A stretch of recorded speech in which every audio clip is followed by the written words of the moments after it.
Escape from Tarkov offers some of the most advanced AI I've ever seen in video games in terms of the enemies that you can fight. For new players, the amount of different enemies that you'll run into in your time in Tarkov can be very daunting and hard to understand.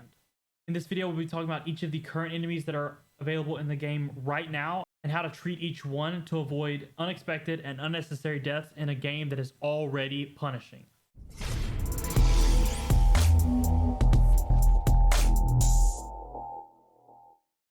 Hi, I'm Solarius and welcome to another video in our Lost in Tarkov series.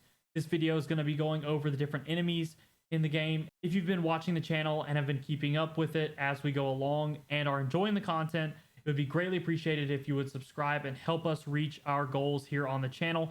By subscribing, it gives us the ability to put higher quality and higher quantity amounts of videos out on YouTube for you guys. With that being said, we'll hop right into the video. Currently, Escape from Tarkov offers 5 different AI options in Tarkov that you might come up against. In addition to this, there are 2 playable factions, and we'll be addressing those enemies as well for you. Scavs, Raiders, Bosses, Guards, and Rogues are all currently available in the game and are currently available to be interacted with in the game. Each one offers a different level of complexity, aim, tactics, and reaction time when interacting with them. There are a few different ways that you can identify any of these targets at range. First off, by appearance, by voice lines that they use in game, by type of weapon that they use, and how quickly they can identify you. All of these can be used to help you either eliminate the target effectively or avoid them altogether, depending on what you need to do. The first AI that we're going to talk about are the Scavs. These are the most basic AI in the game. However, they do have 3 different levels to them that has recently been introduced into the game. Each level of them is more complex in its aim, has better tactics, will creep around, do different things. However, at their most basic function, they have a low health pool, bad aim, and generally poor gear. You can identify them by their appearance. They will normally be wearing civilian style clothes and may have some basic armors or basic low gear weapons.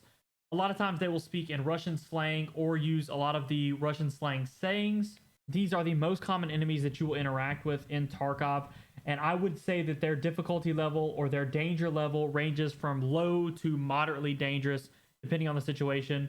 In some situations, they can be extremely dangerous, but I would say that in a majority of cases, they're low to moderate. Most of the times, the way that they will react, they have poor aim, they'll react to you, look towards you, and kind of go in a straight line movement while firing towards you, or will sprint away, try to get to cover, and then fire towards you. However, in the more advanced stages of these Scavs, sometimes they will suppress fire, they will suppress you with gunfire, or try to flank you as well. There's really no way of telling by appearance which level of Scav that you're dealing with at this stage. You just have to make the decision of what you think it is or how to handle it based on how that Scav reacts to you. The next AI enemy that we're going to go over are the Raiders. These are ex-PMC operators who have joined the Terror Group Labs and are hiding their secrets. Currently, they can only be found on the map Labs and Reserve in certain circumstances. These AI are extremely well trained, will flank you, suppress you, and grenade you until you are eliminated. Raiders can be identified in a few different ways. They generally speak English. They will speak some Russian, but most of the time will speak English and have very, very specific voice lines, which you will learn in your time in Tarkov. They generally will use more advanced modded weaponry and will also wear much better armors, including all the way up to level 6 armors that are available. A lot of times, though, you will see them with either the USEC or the bear hat from distances. In addition to that, they will run around and they will talk to each other as well as they clear areas. These generally range from what I would say is moderately dangerous to very dangerous, depending on the situation that you're in.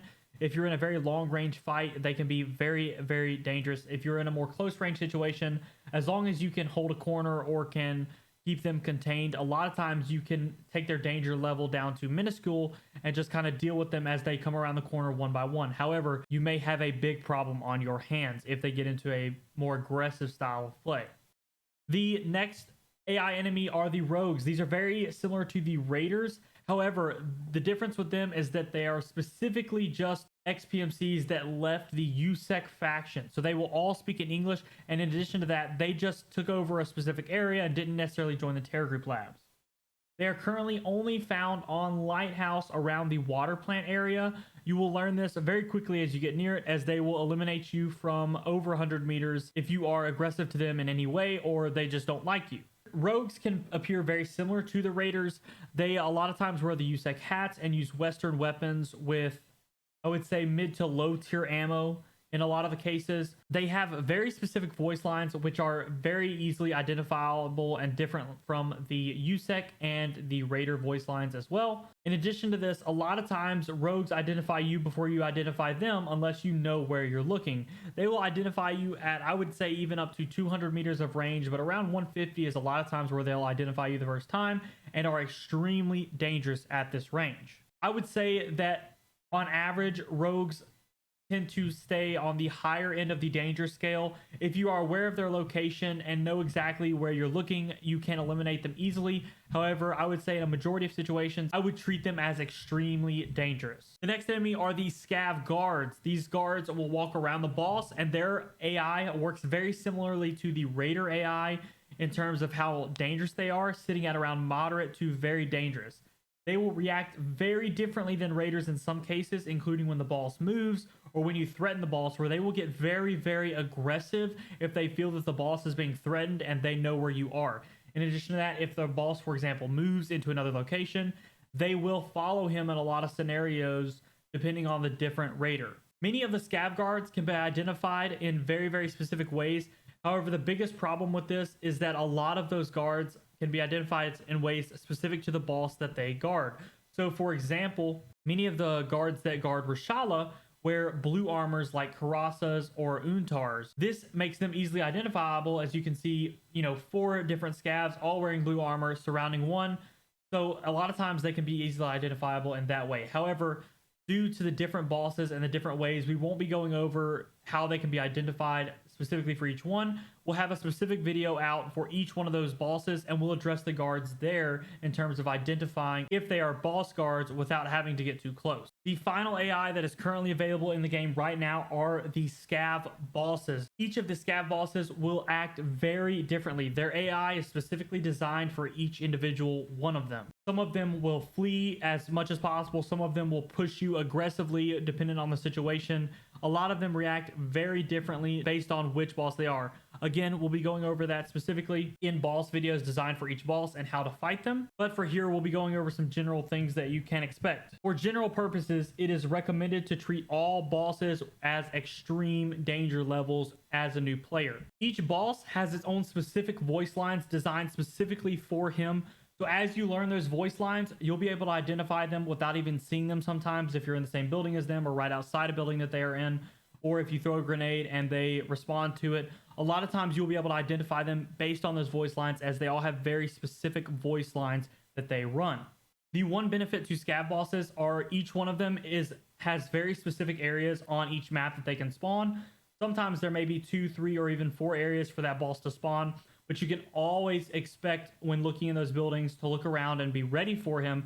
So if you hear some kind of commotion, you can be ready for it to be a boss if you run into the building and weren't paying attention. Each Scav boss, with the exception of some of them during certain events, will spawn on only one map. So for example, Killa only spawns on Interchange unless there's some kind of event going on and he's spawning somewhere else for that event. The final enemies that we will be going over are other PMCs, other players like you and myself. Generally, they can be identified by their movement, and in addition to that, their clothes. They won't be wearing necessarily civilian clothes. A lot of times they'll look like they have some type of military gear on, and in addition to that, they will have, wide ranges of helmets, wide ranges of armors, because any player could choose to wear anything. Predicting PMCs is obviously very difficult, as each one of them could make any decision in any circumstance, and I've seen players make decisions that made no sense in the circumstance before and actually lead to my death because I didn't expect them to do that, as it would seem that it would lead to their death. Generally, when just starting out, PMCs are what you should treat with the most caution, as you don't know what to expect from other players when you're just starting out in the game. So while you're learning how players play the game, treat PMCs with extreme caution. Avoid them if necessary, if you're having a good raid and you just want to get out with your stuff, or if you think that they seem like they're very experienced based on what you see. I would avoid them at all costs unless you can get them in a situation where you have a significant advantage on them. The biggest difference between PMCs and the rest of the enemies are that as you start to understand the game, you can leverage that information that you've gained against the AI in the game and use it to your advantage. The problem with other players is that they can use that same information that you're leveraging and leverage it against you as well. So a lot of times you can, abuse something like a right side peek to kill something before it even sees you. But with a player, they would be aware of that right side peek as well and be able to put themselves in a situation that's just as advantageous as yours is. If you're a new player and want to learn more about Tarkov and want to learn more about how to be successful in Tarkov, check out our playlist titled Lost in Tarkov. This playlist is specifically designed for you to be able to become more familiar with Tarkov and more comfortable in your time while you're playing. If you felt like this video provided you any kind of value or think that it will provide value to others, it'd be greatly appreciated if you'd hit the like button and help us get this video out to more people, and comment down below what you find to be the most difficult enemy to deal with right now in your time in Tarkov. If you would like to continue following the channel, I'd recommend hitting the subscribe button down below so that you continue seeing our content. In addition, we're working to get to that first 1,000 subscribers so that we can really start putting more time and resources into this channel as it grows. With that being said, thanks for watching, and I'll see you in the next one.